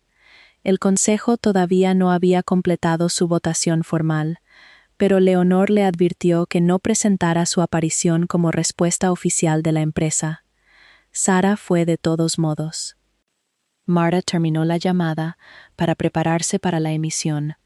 Rosa me bajó la silla porque los músculos del abdomen habían empezado a temblarme.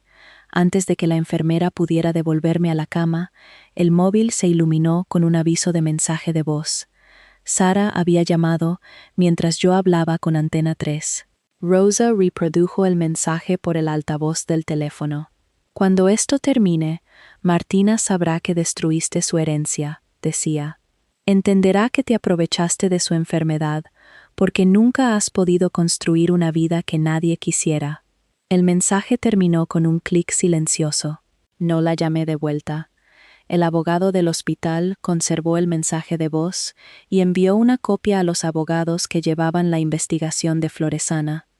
Puse el móvil boca abajo y me concentré en aguantar de pie el tiempo suficiente para que la enfermera me llevara de vuelta a la cama. Sarah quería verme furiosa, porque la rabia era más fácil de descartar que las pruebas. Quería una pelea entre hermanas, porque una disputa familiar sonaba más pequeña que un producto en cuarentena y una niña herida.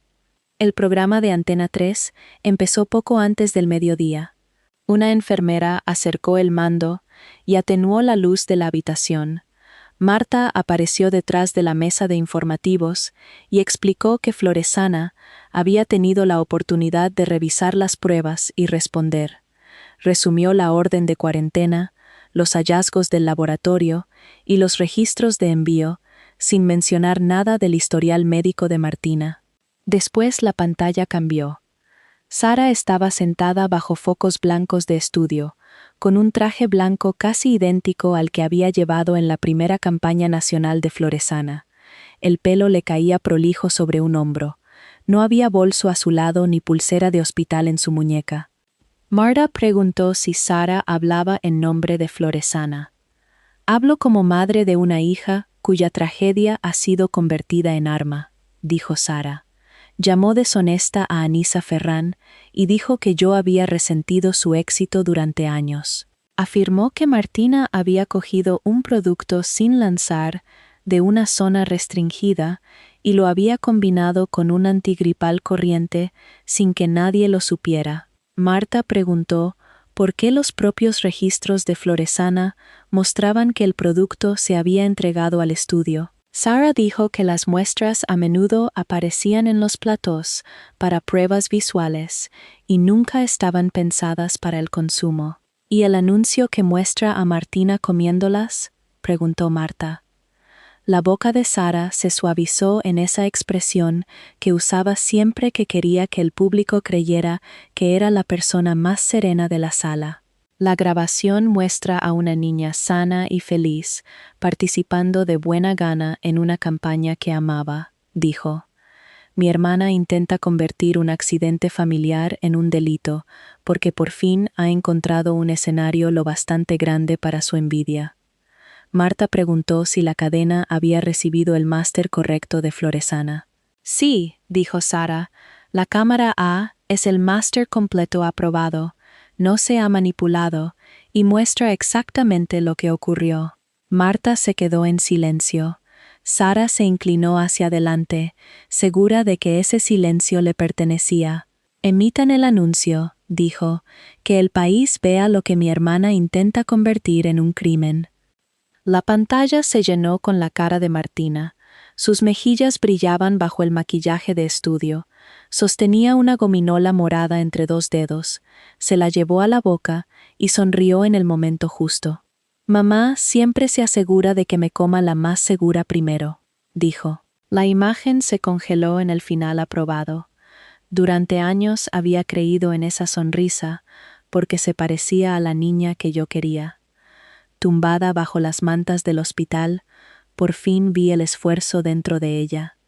Los hombros demasiado quietos, los ojos esperando permiso para dejar de sonreír. El máster terminaba antes de que el veneno dentro de su cuerpo hubiera acabado de entrar. La imagen congelada de Martina se quedó en el televisor el tiempo suficiente para que Sara sonriera. Se enderezó bajo los focos, con una mano apoyada ligeramente en la mesa, como si acabara de corregir un malentendido. El anuncio aprobado había mostrado exactamente lo que Floresana quería que el país viera. Mi sobrina se veía sana bajo el maquillaje, se llevaba la gominola morada a la boca, sonreía a la señal y decía que su madre siempre le daba la más segura primero. Sara se giró hacia Marta. Esa es mi hija, feliz, sana y orgullosa de formar parte de lo que construimos juntas, dijo. Marta no rebatió las palabras de inmediato. Colocó 3 documentos sobre la mesa mientras la imagen del anuncio desaparecía de la pantalla tras ella. Las imágenes que acabamos de emitir vienen de la cámara A, dijo. Floresana ha confirmado que es el máster aprobado usado para la campaña. Sí, respondió Sara. El máster completo aprobado, Usted nos pidió que lo emitiéramos porque cree que muestra las circunstancias completas de la grabación. Muestra lo que ocurrió, dijo Sara. Martina participó por voluntad propia, no fue forzada y no enfermó por nada que Floresana le diera. Marta preguntó si Sara quería explicar por qué su hija estaba hospitalizada en ese momento. La expresión de Sara pasó a un dolor tan fluido que en otro tiempo yo podría haberlo creído. Martina sufrió un fallo hepático agudo tras tomar una cantidad excesiva de una muestra sin lanzar y luego usar un medicamento antigripal corriente, dijo. Fue un accidente terrible. Mi hermana ha explotado ese accidente para crear la impresión de que yo dañé a mi propia hija a sabiendas. La sala a mi alrededor pareció encogerse. Hasta ese momento, Antena 3 no había mencionado el diagnóstico de Martina. El hospital no había divulgado nada. Yo solo había autorizado información sobre mi propia operación. Sara había puesto el fallo hepático de su hija en el registro público porque creía que podía controlar la explicación asociada a él. Marta dejó que el silencio se asentara antes de continuar. Nuestra investigación ha recibido una segunda grabación del mismo día de rodaje, dijo. Fue realizada por la cámara B, una cámara de continuidad requerida por el acuerdo de seguro de producción. Su código de tiempo está sincronizado con la cámara A. Los dedos de Sara dejaron de moverse. Marta explicó que Antena 3 no había tratado el archivo como auténtico solo porque un antiguo montador lo hubiera aportado. La cadena había verificado los metadatos, el número de claqueta, el audio de estudio, la fecha de producción, el historial de almacenamiento y los términos de conservación en el contrato de Iván Cabrera. Los abogados de Floresana habían revisado el informe de autenticación. No afirman que la grabación esté fabricada, dijo Marta. Argumentan solamente que nunca se aprobó para uso público. Sara se inclinó hacia el micrófono. Las imágenes fuera del anuncio final pueden ser engañosas, dijo. Los platós son caóticos. Los niños se cansan. Eso no demuestra que un producto causara nada. Vamos a mostrar 8 segundos, respondió Marta. Empiezan en el punto exacto donde termina el máster aprobado. La pantalla volvió a Martina. Durante un latido, la imagen coincidía con lo que ya habíamos visto. Su sonrisa seguía fija, las manos plegadas alrededor del envoltorio de mora dulce. Entonces la cámara A se detuvo y la cámara B continuó. Martina giró la cara bruscamente lejos del objetivo y se cubrió la boca. Una asistente corrió hacia ella con una toalla blanca justo antes de que vomitara dentro. Alguien fuera de plano preguntó si había que llamar al médico. Martina se limpió los labios y se quedó mirando el trozo a medio masticar en la mano. «Esta sabe amarga», dijo, «no sabe como la otra caja». La voz de Sara llegó desde un lado de la cámara. «No menciones la caja».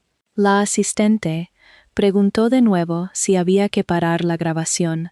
Sara entró en el encuadre amplio, miró la cara de su hija, miró el reloj montado sobre la puerta del estudio y le tendió una botella de agua. «Límpiate la boca, dale un minuto, solo necesitamos una toma más.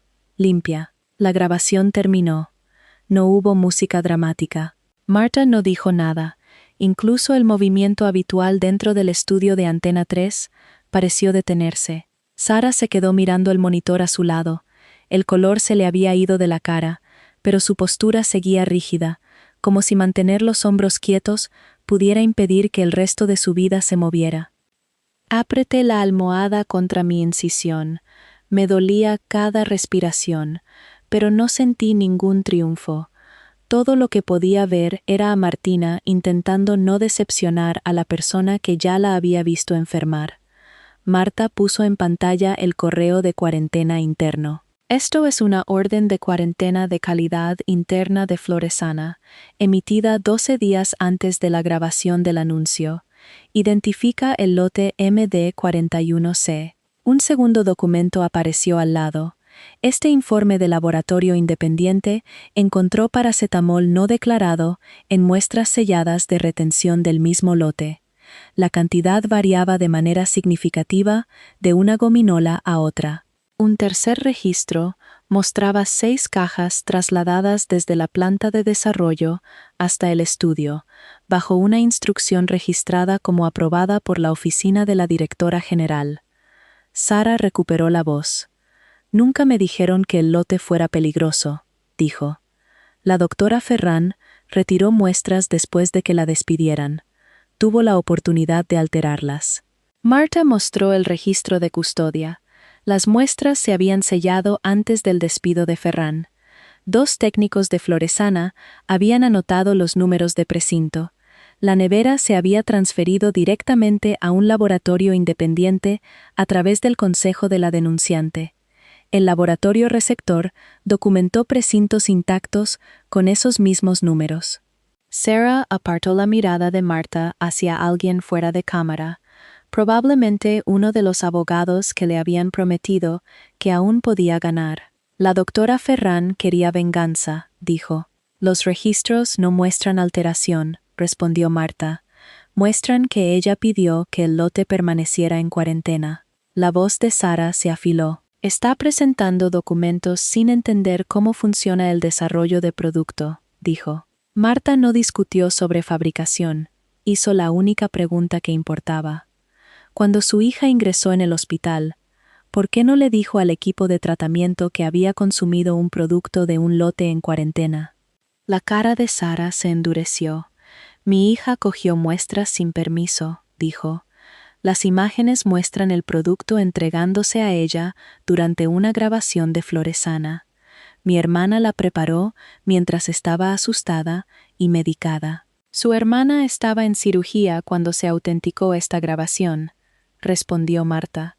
Sara se giró hacia la cámara principal. Clara me ha resentido desde el día en que construí algo más grande que su pequeña vida, dijo. Donó porque quería que el mundo la viera como la salvadora.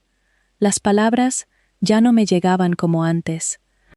Una enfermera revisó la vía de mi brazo, mientras la mujer de la televisión intentaba convertir a una niña envenenada en una rivalidad entre hermanas.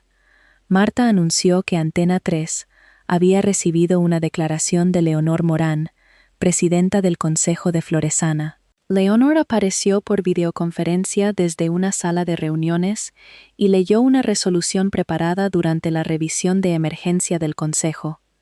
Con efecto inmediato, Sara quedaba suspendida como directora general. Se le revocaba el acceso a sistemas de la empresa, instalaciones, comunicaciones, cuentas y personal, mientras se abría una investigación independiente. La suspensión no le quitaba sus acciones ni borraba su propiedad. Le quitaba el poder de actuar en nombre de Floresana.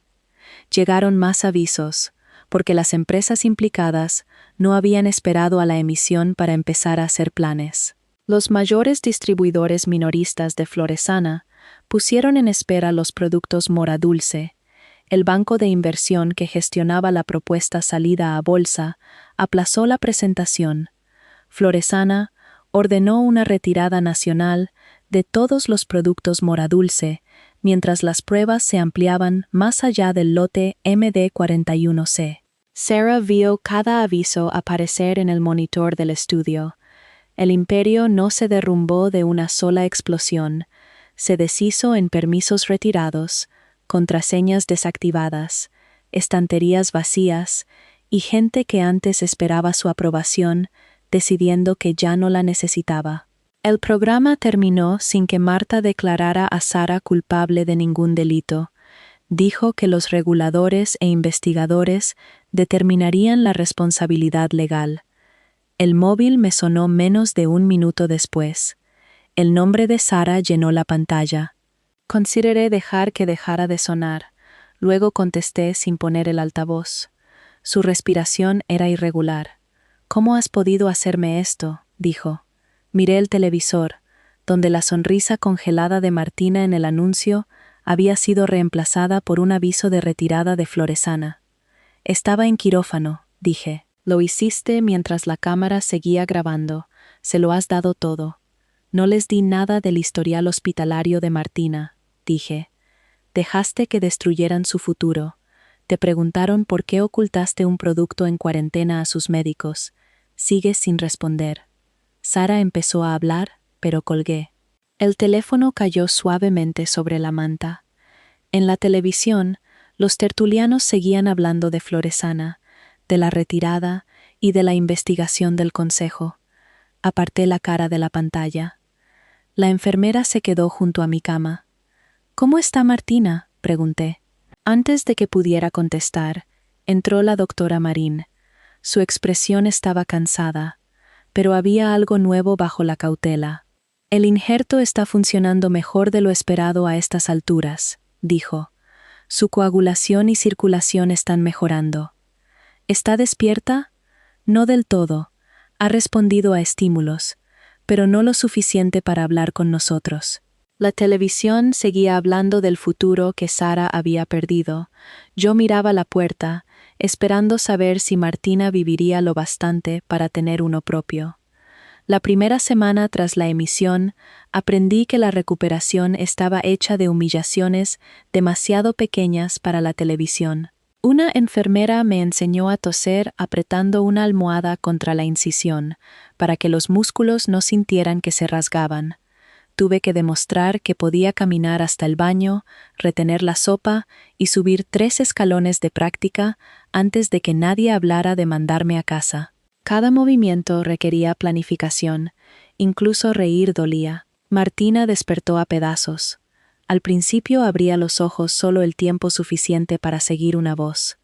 Más tarde apretó una mano, contestó preguntas sencillas y se quejó de que la gelatina del hospital sabía a cristal de ventana frío. Sus valores hepáticos seguían mejorando, pero los médicos nos advirtieron que la infección, el rechazo y el daño ya causado todavía había que vigilarlos. No nos dieron el alta juntas. Yo volví a casa primero, con medicación, restricciones de movimiento y un horario que trataba a mi cuerpo como un trabajo del que no podía dimitir. Martina se quedó en el hospital mientras su equipo de trasplantes ajustaba los fármacos antirrechazo y se aseguraba de que pudiera comer, caminar y manejarse sin monitorización intensiva. Rosa me visitó antes de que me dieran el alta. Había presentado un informe de negligencia basado en algo más que la marcha de Sara del hospital. El informe documentaba la exposición oculta, la falsa ficha de ingredientes, el plan de culpar a Martina y la presión ejercida sobre ella después de la cirugía. «Marcharse fue cruel», dijo Rosa. «Ocultar lo que los médicos necesitaban y seguir preparando a una niña enferma son los hechos sobre los que la agencia puede actuar». Los servicios de protección de menores de la Comunidad de Madrid solicitaron la custodia no segura mientras continuaba la investigación. Eso no me convertía en la madre legal de Martina. Los servicios sociales mantenían la custodia legal, y a mí solo podían considerarme para un acogimiento familiar tras un estudio del hogar, comprobación de antecedentes, revisión médica y un plan que mostrara cómo cuidaría de una paciente trasplantada mientras yo misma me recuperaba de una cirugía mayor. Por una vez, mi amor por Martina no se trató como prueba de que yo podía cubrir cada necesidad con seguridad. La trabajadora social inspeccionó las escaleras, contó los medicamentos, revisó el baño y preguntó quién nos llevaría a las citas cuando ninguna de las dos pudiera manejarse sola. Mi supervisora organizó una excedencia flexible. Una vecina se ofreció a encargarse de la compra. Una enfermera de atención domiciliaria vendría a vernos a las 2. El proceso se sintió intrusivo hasta que entendí que nos estaba protegiendo. Sara se había pasado años convirtiendo las apariencias en pruebas. Los servicios sociales querían pruebas que sobrevivieran a las apariencias. 2 semanas después de la cirugía, uno de los abogados de Sara preguntó si Martina grabaría un vídeo corto. El guión propuesto decía que su madre nunca la había forzado a tomar moradulce, que le encantaba participar en las campañas de Floresana y que la familia necesitaba privacidad mientras se recuperaba. La petición se presentó durante una visita supervisada con una defensora infantil presente. A mí no me permitieron estar en la sala y no me enteré hasta después. Martina le dijo a la defensora: «No quiero hacer otra toma». No dio ningún discurso, no acusó a Sara de envenenarla, solo se negó a actuar. Y para una niña de 11 años, que se había pasado media vida siendo pedida para dar una versión más limpia, esa negativa fue suficiente. Otras familias empezaron a denunciar reacciones relacionadas con productos Mora Dulce. Los investigadores no asumieron que cada enfermedad tuviera la misma causa. Algunos casos implicaban lotes distintos, síntomas diferentes o ninguna documentación médica. La revisión independiente separó lo que podía verificarse de lo que no. El Consejo de Floresana publicó una declaración reconociendo que los objetivos de crecimiento y la propuesta salida a bolsa habían creado presión para minimizar las advertencias de calidad. Cancelaron la línea Mora Dulce, ampliaron la retirada y pusieron un administrador independiente al frente de un proceso de compensación para los clientes afectados. El Consejo también destituyó a Sara como directora general. Su acceso a cuentas, datos, sistemas, instalaciones y firma quedó revocado. Sus acciones no desaparecieron, pero ya no podía actuar en nombre de Floresana ni usar a sus empleados para defenderse. Me enteré de eso por un comunicado público y una noticia. El reportaje mostraba a trabajadores retirando la placa con el nombre de Sara de la sala de reuniones ejecutiva. Yo estaba sentada en mi mesa de cocina, intentando tragar medicación para el dolor sin marearme. La imagen duró 4 segundos y luego desapareció bajo un debate sobre reguladores revisando registros de seguridad alterados, instrucciones de borrado y una posible obstrucción a la justicia. No hubo música de victoria en mi cocina, solo un pastillero, un bastón que odiaba y un dormitorio vacío esperando a Martina. Cuando Martina estuvo médicamente lista para salir, los servicios sociales ya habían aprobado mi hogar para un acogimiento temporal. Martina llegó con mascarilla, cargando una lista de medicamentos más larga que su lista de material escolar, y moviéndose con el cuidado de una anciana. Se detuvo en el umbral y miró el salón. «¿No hay cámaras?», preguntó. «No, salvo que cuentes el detector de humo», contesté. Levantó la vista hacia él con recelo. «¿Tiene luz roja?». «La tiene, pero su único trabajo es chillar cuando quemo la cena». Eso le sacó una sonrisa cansada. La vista familiar se celebró varias semanas más tarde. Me senté junto a mi abogado, con un cojín contra el abdomen. Sara estaba al otro lado de la sala, vestida de traje oscuro, ya sin el séquito de Floresana rodeándola. Le dijo al juez que yo siempre había querido su vida y que estaba aprovechando una crisis pasajera para robarle a su hija. Dijo que la empresa se había construido para el futuro de Martina y que apartar a Martina de su cuidado castigaría a una madre por tomar una decisión asustada, bajo presión imposible. Yo no discutí sobre quién quería más a Martina. El amor no era la parte del expediente que necesitaba demostrarse. Cuando mi abogado preguntó qué había observado personalmente, me ceñí a los hechos. Sara se marchó después de que los médicos le pidieran empezar la evaluación como donante. Ocultó la exposición al producto en cuarentena. Dejó que Floresana afirmara que Martina había cogido las gominolas sin permiso. Después del trasplante, siguió pidiéndole a Martina que repitiera esa historia frente a las cámaras. La defensora judicial de menores ya se había reunido con Martina en privado. A mí no me contaron cada palabra que dijo, y no lo pregunté. Su entrevista le pertenecía a ella. El juez mantuvo la custodia no segura de los servicios sociales y aprobó el acogimiento de Martina en mi hogar mientras se revisaba el caso. A Sara se le concedió visita supervisada únicamente. El tribunal no dictó ese día una decisión permanente de custodia. ordenó más informes, cumplimiento del tratamiento y otra revisión después de que Martina tuviera más tiempo para recuperarse. El juez también prohibió a Sara firmar nuevos permisos comerciales en nombre de Martina. Floresana ya había votado retirar las campañas existentes, mientras se preparaba una orden de consentimiento civil separada sobre el nombre, la imagen y la historia médica de Martina. Fuera de la sala, Sara se acercó antes de que la supervisora la redirigiera. «¿Te crees que esto te convierte en su madre?», dijo. «No», respondí, «me convierte en el lugar que el tribunal considera seguro ahora mismo». Esa respuesta la enfadó más que cualquier acusación, porque no le daba nada dramático contra lo que pelear. Aquella noche, Martina se acurrucó bajo una manta en mi sofá mientras yo organizaba nuestros medicamentos en bandejas separadas. Me observó un buen rato antes de preguntar, «¿Tengo que llamarte de otra manera ahora?». Me senté a su lado con cuidado. «No, nunca tienes que ponerle otro nombre al amor para que sea real». Asintió como si le hubiera contestado una pregunta práctica y se durmió antes de que la película llegara a su segunda escena.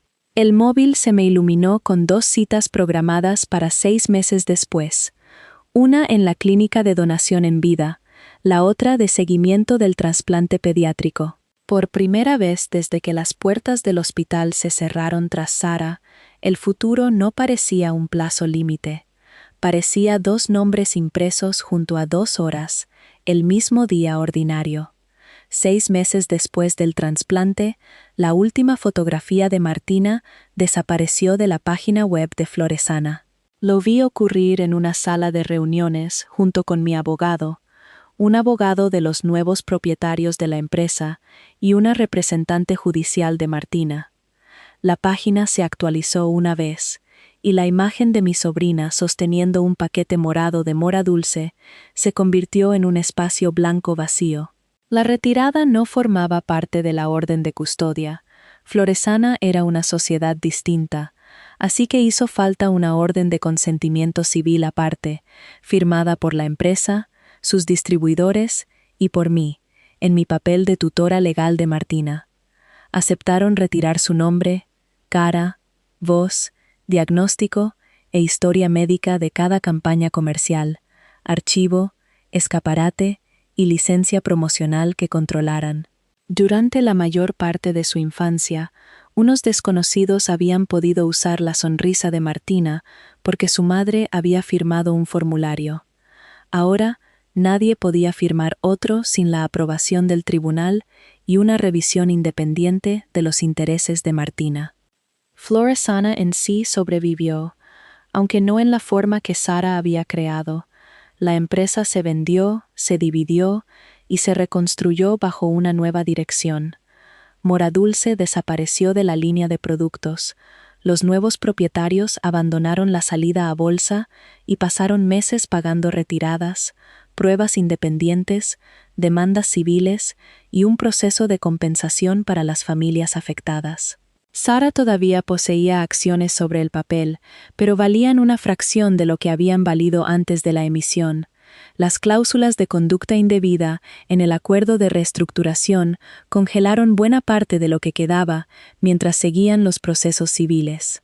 Los reguladores todavía revisaban el etiquetado falso, las afirmaciones farmacológicas no aprobadas, los registros de seguridad alterados y los intentos de ocultar el lote en cuarentena. Nadie me prometió que iría a la cárcel.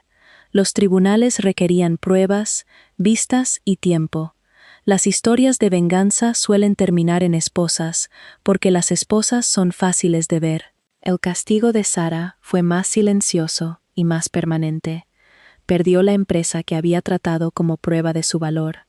Perdió el derecho a hablar por Floresana. Perdió el derecho a usar la cara de Martina para reconstruir su reputación. Sobre todo, perdió la suposición de que ser madre de Martina la autorizaba automáticamente a controlar la vida de Martina. En la vista de permanencia a los 6 meses, el juzgado de menores revisó los informes de los servicios sociales, de la defensora de Martina, de sus médicos, de su terapeuta y de la supervisora que había asistido a cada visita con Sara. El juez determinó que la conducta de Sara había sido incompatible con las responsabilidades de una madre. La custodia legal y física pasó a mí de forma indefinida. Sara podría continuar con visitas supervisadas solo si seguía el plan de tratamiento y dejaba de hablar con Martina sobre la investigación, Floresana o declaraciones públicas. Cuando el juez me preguntó si entendía que la custodia era un deber y no una recompensa, dije que sí, que lo entendía cada mañana, cuando sonaban 3 alarmas de medicación antes del desayuno. Sara envió una carta de disculpa a través de la supervisora de visitas después de la vista. Martina me pidió que se la leyera en voz alta. La carta empezaba bien. Sara decía que sentía que Martina hubiera pasado miedo y hubiera sufrido. Luego escribía que había estado bajo una presión insoportable, que nadie entendía lo que significaba llevar el peso de cientos de empleados, y que esperaba que Martina algún día reconociera cuánto había sacrificado su madre por su futuro. Martina escuchó sin interrumpir. Cuando terminé, dobló la carta y la volvió a meter en el sobre. Todavía cree que lo peor que le pasó fue perder la empresa, dijo. Puede que necesite más tiempo para entender lo que hizo. ¿Tengo que ayudarla a entenderlo? No. ¿Tengo que perdonarla antes de que se me permita dejar de estar enfadada? No, Martina, asintió. Entonces, no estoy lista para verla sin que esté la señora Parceló delante. Le trasladé exactamente eso a la supervisora, sin suavizarlo ni convertirlo en una declaración permanente. El perdón le pertenecía a Martina, también la decisión de no ofrecerlo. Su vida empezó a expandirse más allá de juzgados y pasillos de hospital. Volvió al colegio, primero medias jornadas, luego jornadas completas conforme sus fuerzas lo permitían. No se convirtió en portavoz de la concienciación sobre trasplantes, ni en activista infantil, ni en la cara de otra campaña. La mayoría de sus compañeros sabían que había estado enferma, muy pocos sabían por qué. Martina se apuntó al club de ciencias y construyó una maqueta mostrando cómo se regeneraba el hígado tras una donación en vida. Usó 2 colores de plastilina para representar la parte que quedaba en el donante y la parte trasplantada al receptor. Su profesora elogió la maqueta y le preguntó cómo había aprendido tanto. Lo investigué, dijo Martina. Eso fue todo lo que quiso compartir, y fue suficiente. Volví al trabajo 3 días a la semana. Mi supervisora no me ascendió, ni bautizó un programa con mi nombre, ni me trató como a una heroína. Ajustó mi carga de trabajo, me recordó que no cargara cajas pesadas de archivo, y se quejó cuando contestaba correos fuera de horario. La amabilidad corriente se sintió mejor que la admiración pública. La mañana de nuestra revisión de los 6 meses, Martina y yo llegamos al Hospital Santa Catalina, con citas separadas por 20 minutos. Mi cicatriz había pasado de roja a un rosa pálido, aunque todavía tiraba cuando me giraba demasiado deprisa. La cicatriz de Martina se curvaba bajo sus costillas, como una línea trazada por alguien que estuviera aprendiendo dónde una vida podía encontrarse con otra sin peligro. La técnica de ecografía nos reconoció, pero no mencionó Antena 3. Me examinó a mí primero, moviendo la sonda despacio sobre mi abdomen mientras se formaban formas grises en el monitor. El hígado restante se ha regenerado bien, dijo. Su flujo sanguíneo parece normal. Martina observó la pantalla desde la silla junto a mí. Cuando le llegó el turno, se subió a la segunda camilla de exploración y otro monitor se encendió mientras la técnica estudiaba la sección trasplantada, sus vasos y el flujo a través de ella. La doctora Marín entró después de revisar ambas series de imágenes. Se colocó entre las 2 pantallas, una mostrando el hígado que se había quedado dentro de mí, la otra mostrando la parte que ahora crecía dentro de Martina. Las 2 funcionan bien, dijo. El hígado de Clara ha recuperado buena parte de su volumen y el injerto ha crecido con las necesidades de Martina. Martina miró de una pantalla a la otra. Entonces no se volvió mío, dijo. La doctora Marín me miró, dejándome contestar. Se volvió parte de ti, dije. Eso no es lo mismo que poseerlo. Martina lo pensó un momento. Bien, dijo. Mamá siempre quiso poseer todo lo que llevaba su nombre. No la corregí, ni defendí a Sara, ni convertí el momento en una lección. Estiré la mano por el espacio entre las dos camillas y le cogí la mano. Sus dedos estaban más calientes que los míos. Después de las citas, paramos en una cafetería pequeña cerca del hospital. No había fotógrafos fuera, ni coches de empresa, ni ninguna asistente cargando puntos de conversación aprobados. Martina estudió la carta tanto rato que la camarera volvió 2 veces. «Puedes pedir lo que quieras», le dije. «Ya lo sé, por eso tardo tanto». Al final, pidió tortitas de arándanos, huevos revueltos y chocolate caliente con demasiada nata montada. Cuando llegó el plato, colocó los arándanos formando un círculo torcido y les hizo una foto para ella misma. No la publicó en ninguna parte. Yo pedí café y una tostada. La luz del sol se movía sobre la mesa, iluminando el borde de su vaso y la cicatriz apenas visible sobre la cinturilla de mis pantalones cuando estiré la mano hacia el azúcar. Martina comió despacio. Se detuvo cuando estaba llena, en vez de cuando alguien le decía que la toma había terminado. A nuestro alrededor tintineaban platos, la gente hablaba y un bebé lloraba cerca de la ventana. Nada estaba lo bastante pulido para un anuncio. Por primera vez, nada en aquella sala necesitaba un logotipo, una cámara o una toma perfecta para demostrar que estaba vivo.